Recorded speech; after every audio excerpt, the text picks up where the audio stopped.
Hey, I'm Lonnie with All Things Divorce Podcast, and I'm here today with Ellen Cooper, and Ellen Cooper is the loan coach. Ellen, thank you so much for being here. Of course, thanks for having me. So, a little bit of background of Ellen is that she is the president of the Loan Coach. She started in the mortgage business in 1995. In 2009, after the crash, she began studying credit and scoured Fannie Mae, FHA, VA, and USDA guidelines to learn all of the guidelines, and not only the guidelines, but also the exceptions to the rules, which I think is so great because, you know, it's so much of getting through this loan coach stuff is having information that you can use. Ellen is passionate about helping people, and so she started this business. It's a nonprofit business, and it's really great. So we are today going to talk about cleaning up your credit so that you can buy a house, especially during divorce, after divorce, when credit can be so messed up. So again, listening to this podcast, as always, does not create an attorney-client relationship. The information provided is for entertainment purposes only. Please talk to an attorney in your jurisdiction if you have any questions. I am only licensed in Arizona. However, and I love this, Ellen, you can do this with people all over the United States, right? We can. So this is so great. Now, I like to go back. We just did a CLE on this, and one of the things that we did talk about, which I thought was really important, is so you are a loan coach. You actually help people fix their credit. Is that a fair statement? That is a fair statement, yes.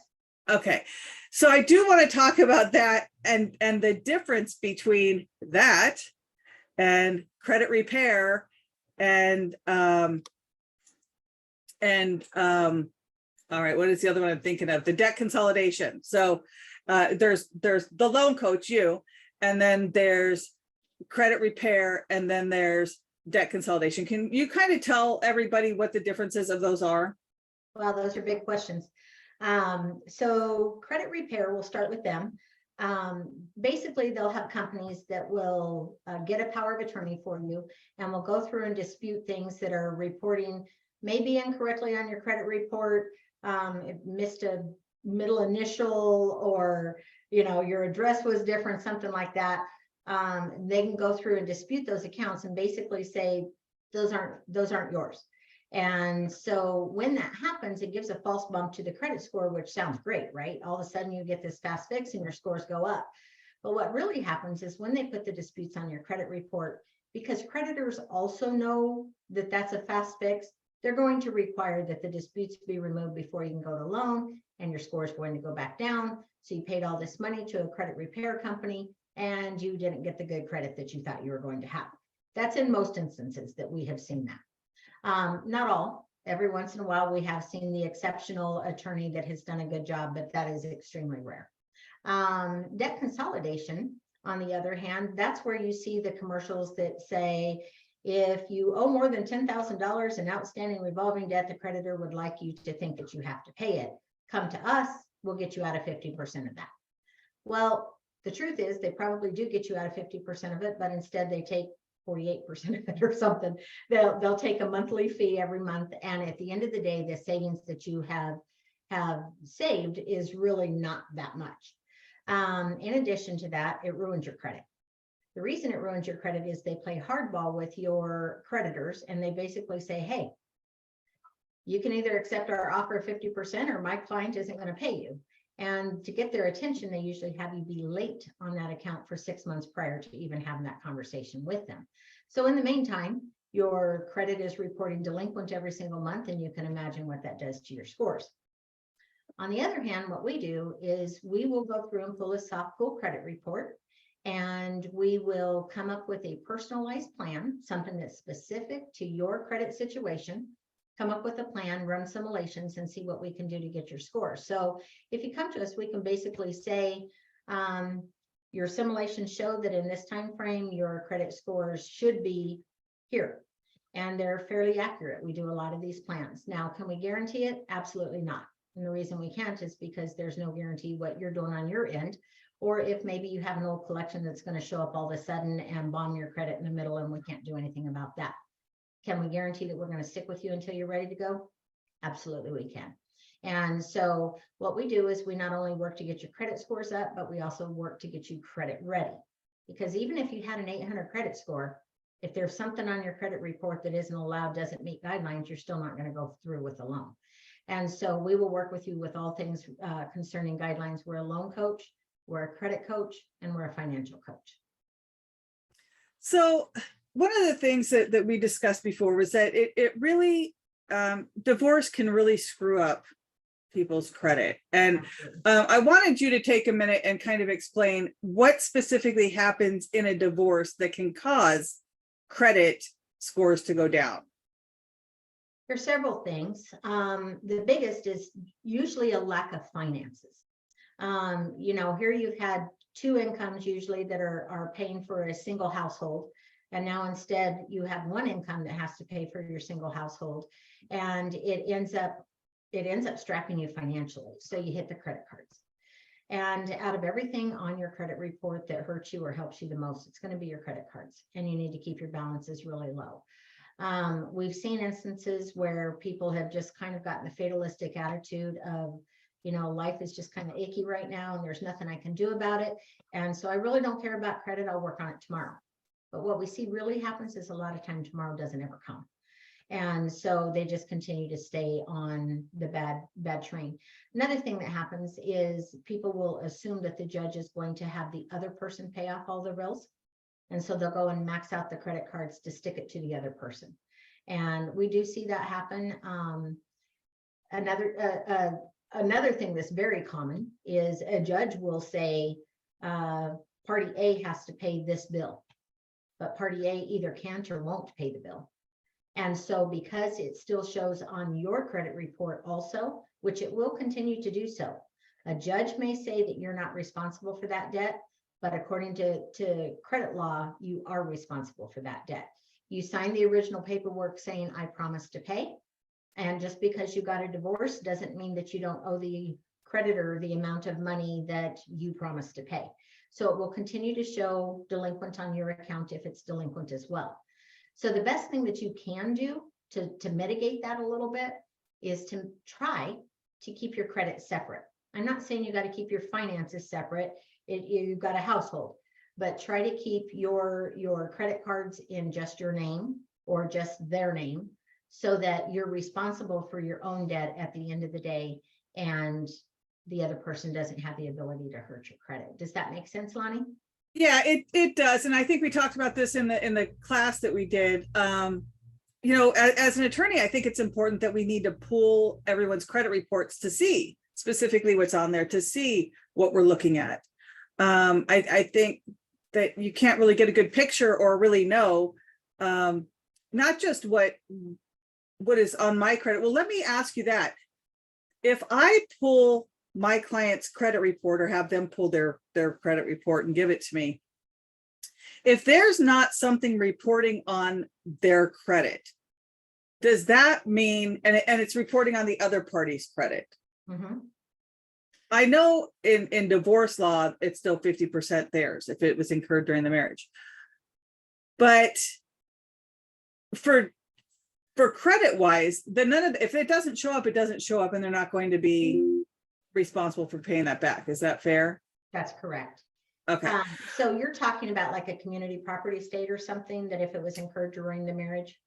Right. But even if it's not a community property estate, and if it's an equitable estate, they could still be responsible, right? Technically, right, for any debt. So if say husband has a $50,000 credit card limit and he's at 45,000, but it's because he bought a pool or something like that, right? And so it was really both parties' asset that was added to the house. If that's just on his credit, it's not going to show up on hers, right?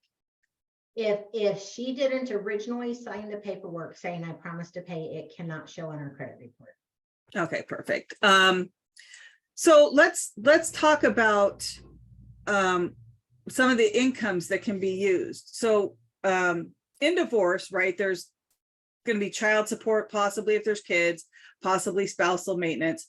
What types of income can be used and included in income when trying to get a mortgage? And then also the lengths of time. I want people to understand what they want to ask the court for to ensure that they can really get, they can qualify for the house. Okay. Well, the most common one that lenders will use is W-2 income. That's where you're working for somebody else. You go to work, you get a paycheck, you get a W-2 at the end of the year. They like to see that you're in the same line of work for at least 2 years. But in addition to that, that the income is likely to continue for 3 years. So if you're on a temporary job assignment or something like that, even though there's chances are you're going to have that assignment renewed at the end of the day, they're not going to use that. They need to have a good expectation that your job or your income is going to continue for at least the next 3 years. Self-employment income can be used. Whatever you're turning in on your taxes is the amount that they're going to use. There's a few write-offs that they can add back in if they're not likely to occur again. But other than that, you've got to be in your self-employed position for at least 2 years to use self-employed income. I don't have a list in front of me, so this is off of memory. So oh, sorry. Well, let's talk about how about spousal maintenance? Okay, spousal maintenance, as long as it's going to continue for 3 years, will be able to be counted. If it's not likely to continue for 3 years, then they're not going to use it. The same with child support. If you've got a child that's going to age out of the child support payments, they're not going to count that child support payment as income that's likely to continue for 3 years. Pension income, so that's when you retire and you're guaranteed a retirement payment every single month. We see them a lot, like from the railroad and places like that.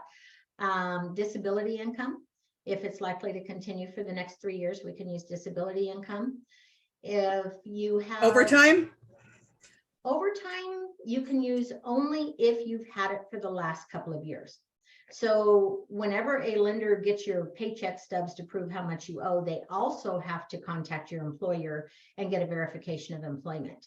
That verification of employment is going to say this is their base income for the last 3 years, and then your year to date, and then here is their overtime income. They will average the overtime income that you have earned over the period of time that they had that verification of employment for. So people will think a lot of times, well, I can go out and I can either get a second job or I can work a bunch of overtime and now I'm going to qualify for a lot more. Not necessarily. They know that typically people work 40 hours a week, and to do it long term is sometimes hard. So unless you can prove that this is something that's been consistently done and likely to continue for the next 3 years, they're not going to use either your overtime income or a second job income. And it's for the purposes of stability. And so one of the things we did talk about earlier that I do want to share is that if you're the attorney or if you're the person going through the divorce, it's sometimes better to do the language in a mediation so that you can get what you need to get. So if you need 3 years of spousal maintenance to qualify for a loan, what you possibly need to do, and maybe make it 3 years and 6 months, is lower the amount of spousal maintenance that you're going to get so that it continues long enough. If you're waiting for a judge to do it, and maybe the judge is going to go 2 years, you're you need to at least bring that to the attention of the judge to let them know that this is what you're trying to do, that in order for you to qualify for a house, you are going to need 3 years of spousal maintenance, 3 years of child support, 3 years of this other income to be included so that you can also qualify for the house. And maybe that'll work with the judge and that you're able to take less for a longer period of time and borrow some money, whatever you need to do to get the language correct. Sometimes that's just easier to do in a mediation. Sometimes, parties are more willing to just say, look, this is my goal. My goal is to get into a house after the divorce. And so what does that look like? And how am I going to make that happen? And what wording do I need to have done? And so talk to me about what's the number one thing that can screw up someone's credit? Maxing out your credit cards. It sounds stupid. Yeah, most people think that it's, you know, making sure that your bills are paid on time is the most important thing. Well, it's important for sure, but a credit card that is maxed out, I guess I have to start with who determines what your credit score is going to be. And that's the credit bureaus, Experian, TransUnion, and Equifax. They are not your creditors. So your creditor may say, hey, you can spend $300 on this credit card, and you certainly can. But if you do, the credit bureaus are going to look at it and go, that is risky. Why? It's only 300 bucks. Well, it's because they're not looking at dollar amounts, they're looking at percentages. And when they look at people that have traditionally maxed out their credit cards, they usually default on them. So it's a fair assumption that if you're doing that behavior, you're going to default on them also. Since your credit score is a risk rating, it's going to drop because you are now in the risky box, so to speak, as far as credit users go. And so the credit bureaus are also looking at the assumption that no person that's in good financial standing is going to have massive amounts on their credit card. Because why would you be willing to pay an extra 25, 29% interest if you're not in financial trouble? And so that's what they're looking at. A lot of times people will think, hey, if I max out all my cards and I have all these high payments and I can pay them, I'm really showing that I'm credit worthy. The reverse is actually true. All credit cards should be at 0 and a small balance on 1 if you want to hit your optimal credit point that you could be at any certain given time. Yeah, see, I hadn't thought about that, and I think probably a lot of people didn't think about that. I thought that you're supposed to keep some amount in and keep making the payments. And so I loved that you said that if you're financially healthy, you don't want to be paying 29% for a credit card. I know some people do use their credit cards to pay all their bills and then they pay it off every month. But talk to us about how important it is to have that paid by a certain date. So usually your statements will come out the day after your bill is due. So let's say your payment is due on the 15th. On the 16th, they're going to report what your balance is to the credit bureaus. So if you're aiming for a certain dollar amount on your credit cards because you know this is where your scores are going to be optimal, then you probably really should pay it like a week before it's due. So you're not paying any interest on that money because it's paid within the 30 days. And then you go and you put a small balance on it right away so that it does report the small balance, or you could leave a small balance. We just try to get in the habit of your credit card stay paid off and you use a small balance on it. People think that you've got to have debt to have good credit. You don't. A $200 credit card does just as much for your credit score as having a $20,000 credit card does. There is What is it? Run the algorithms. What do you consider a small amount on a credit card? Does it depend on the income? No. So this is going to make me sound really crazy, like I don't know what I'm talking about, but it's something that we do all the time.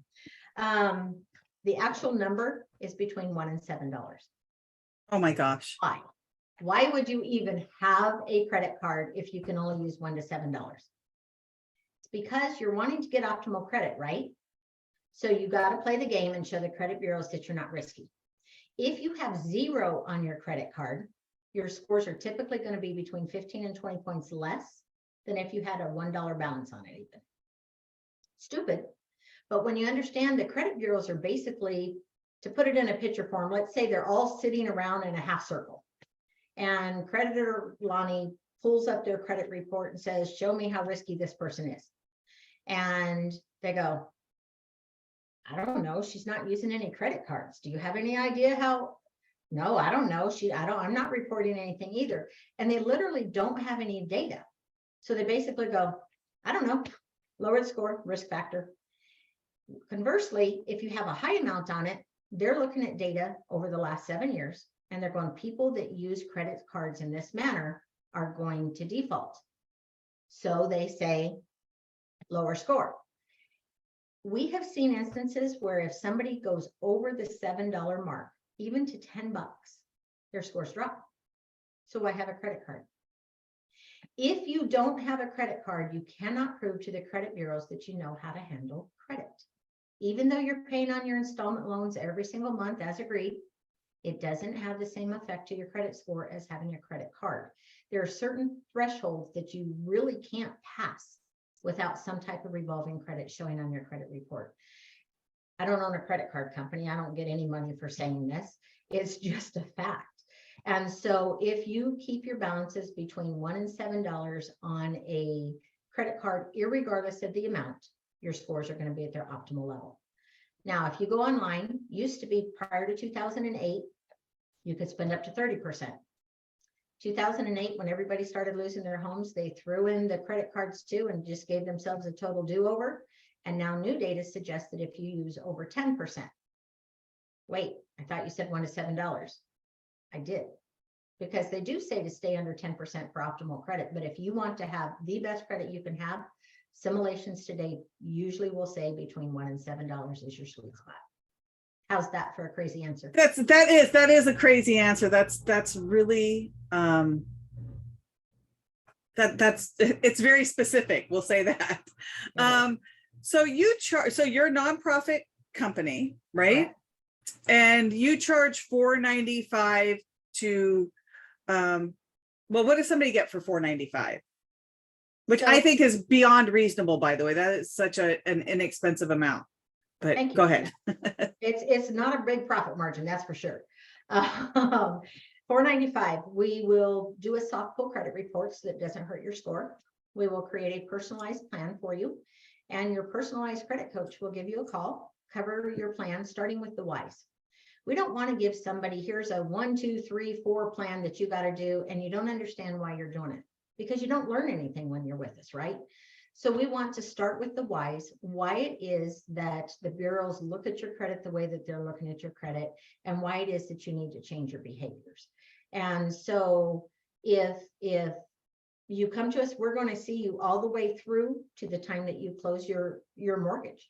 And we're going to work with you. If you have a question after the fact, let's say 2 or 3 years have gone by and you're like, you know what, I can't really quite remember what they say, please call. We'll answer that question for you. Now, if you've fallen off the wagon and you need to use our services all over again, well, then there's going to be another $4.95 fee. But if it's a question or something that you have, we want you to learn when you're with us. We want people to learn to be better users of credit. It causes so much stress in marriages, in life as a whole. And if we can be help to that, we'd like to do that. So just to let everyone know, we did do a legal education class that is on Learn Law for All, where we it's a class, it's a PowerPoint where people can learn to see, they can get the more specific information. So one of the things that we had there was your budget, which was amazing. It's a list of everything that you put into your budget.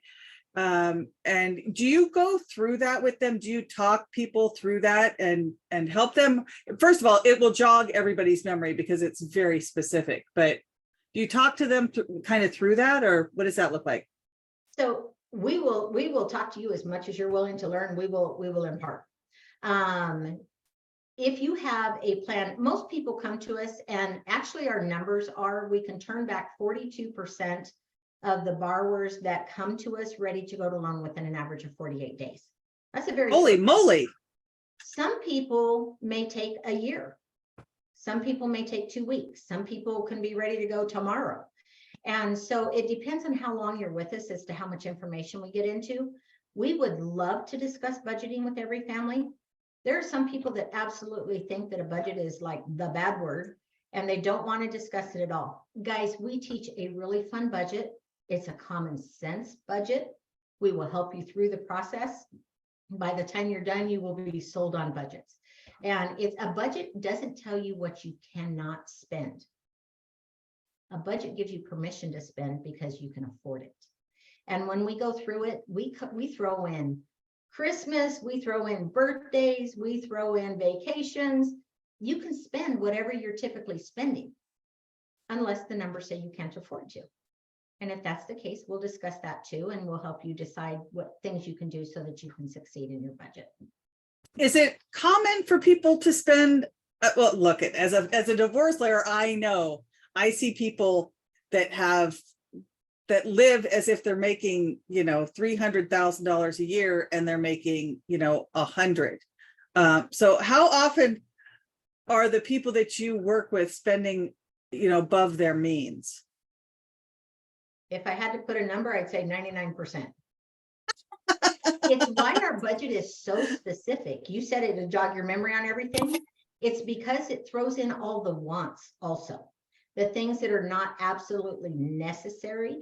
And so if you have to start cutting things out of the budget, you have to figure out what you can cut, and it's going to be the wants, not the needs. But you guys are completely in control of your own budgets. You guys get to decide, okay, this is an area that I can cut a few bucks on, or this is an area I can cut out completely. Maybe it's short term, maybe it's long term until you get some debt paid off so that you can afford it. Or maybe I need another job. I mean, We if see that one all the time. yeah, You I mean, see if you're people gonna, that are working a part-time job and spending way more than they're making. And it's like, well, maybe you need to deliver pizzas or Uber or Lyft, right. something that you can do, DoorDash, something that you can do part-time that will help increase your money until you can get yourself out of the situation that you found yourself in. Well, Ellen, thank you so much for being here. This was such great information. For everybody, we're going to have her information, the loan coach information, down in our description for the podcast and on the YouTube channel. If you have any questions, please feel free to reach out to her. She really loves talking to people about this. She's very passionate about it, and she's been so helpful. And she's very willing to talk to attorneys about this. So, call her up. Pay her for a consult, though. Don't get all your stuff for free, because she's great. She's earning it, and she's helping so many people. And I will start, spreading your name all over, because I think it's so important. We see so many people displaced after divorce because they can't afford something, and they, sometimes you can get a financial planner to talk to them, but that doesn't really go through the budget and the stuff that you go through. So I love what you're doing, and thank you so much for being here. Of course. Can I insert one other thing? Sure. For those of you that are only hearing my name, I have a staff as well. So we can take care of more than one person at a time. And it'd be our pleasure to do so. Great. Thank you so much. I appreciate it. All right. Have a good one. You too.